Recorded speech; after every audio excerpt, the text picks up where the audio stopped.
Halo semuanya, kembali lagi di Kupas Tuntas Kimia. Hari ini aku pengen banget bahas nih soal terkait materi sifat koligatif larutan gitu ya, terkhusus pada sebab penurunan tekanan uap.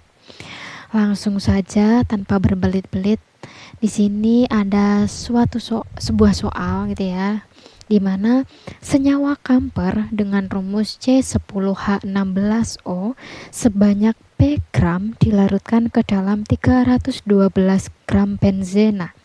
Jika diketahui tekanan uap jenuh benzena pada suhu 26,1 derajat Celcius adalah sebesar 100 mm Hg dan tekanan uap jenuh larutan pada suhu tersebut adalah 96,39 mm Hg, maka tentukanlah massa dari senyawa kamper tersebut gitu. Di soal juga disediakan data terkait nilai AR-nya, yang mana tentunya nanti akan berguna banget untuk kita mencari nilai MR masing-masing senyawa gitu ya. Nah, sebelum kita lebih lanjut, sebenarnya kita tuh harus tahu dulu teman-teman, apa sih sebenarnya yang dimau di soal gitu ya.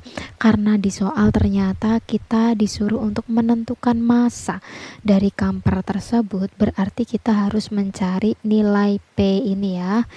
Kita harus tahu P-nya itu berapa sih gitu.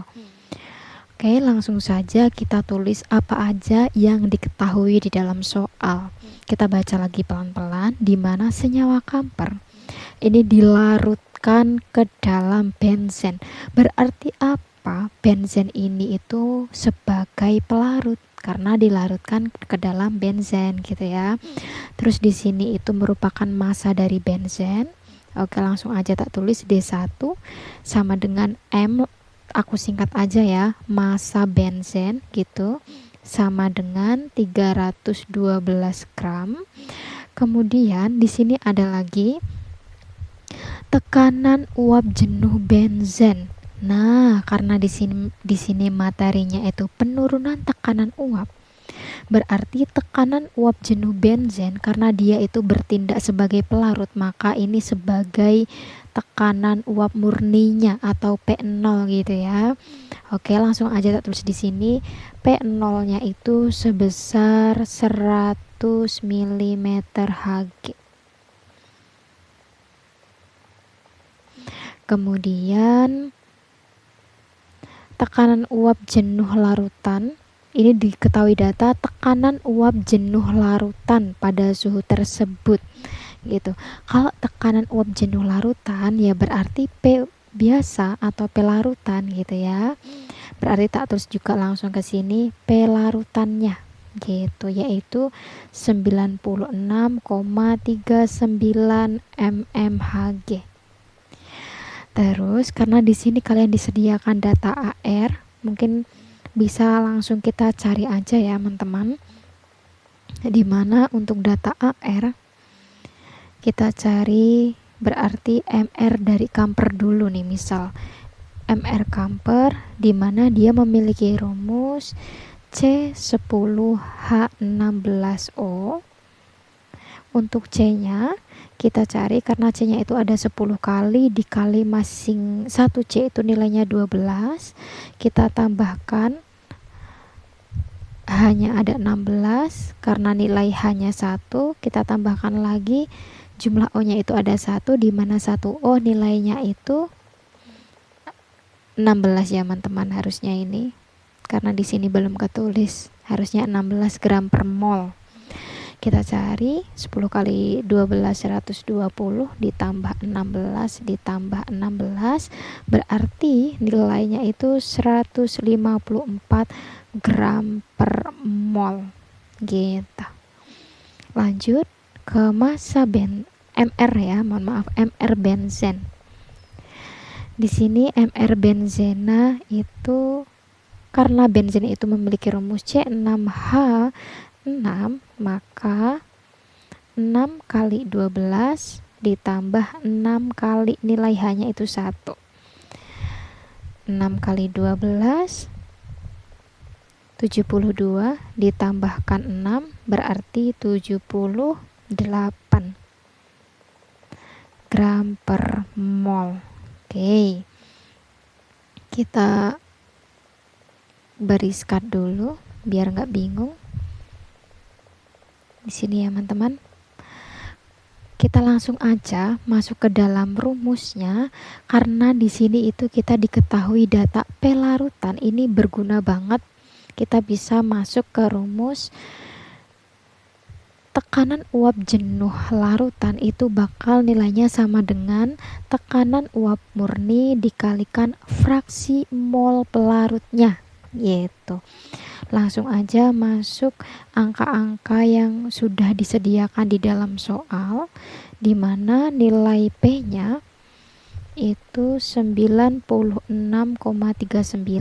sama dengan P murninya 100. Kemudian ini apa sih? Ini itu fraksi mol. Fraksi molnya gitu ya. Dimana rumusnya itu bisa menggunakan mol pelarut, karena di sini fraksi mol pelarut berarti mol pelarut dibagi mol total. Dimana mol totalnya itu adalah mol pelarut ditambah dengan mol terlarut.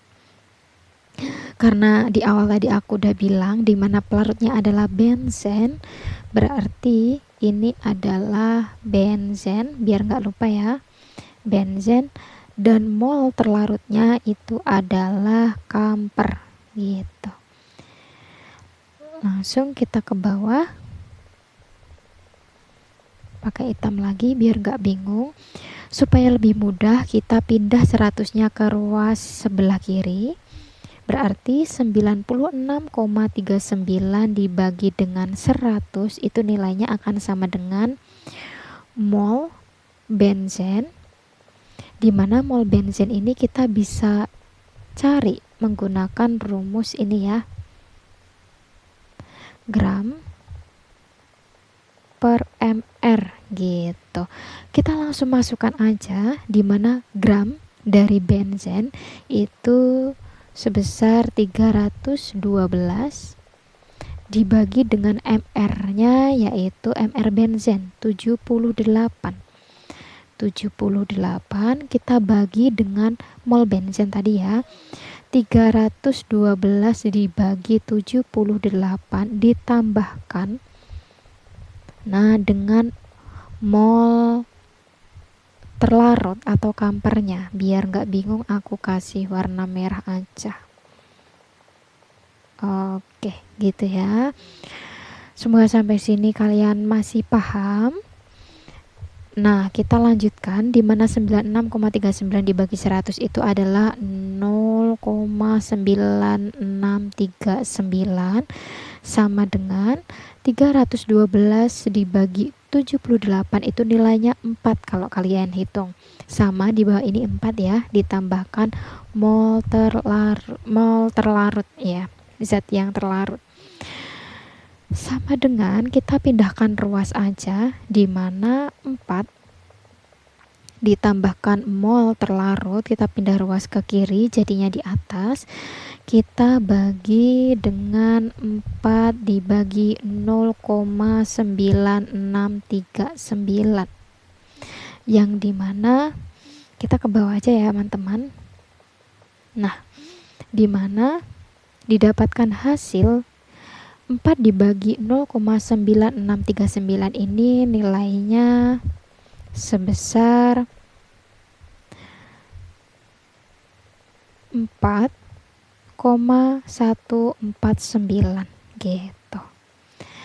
Mol terlarutnya kita dapat nih, kita bisa cari dari 4,149 dikurangi dengan 4 sama dengan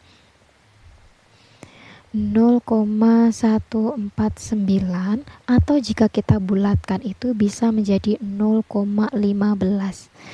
Berarti kita tahu nih mol T atau mol kampernya itu sebesar 0,15 mol.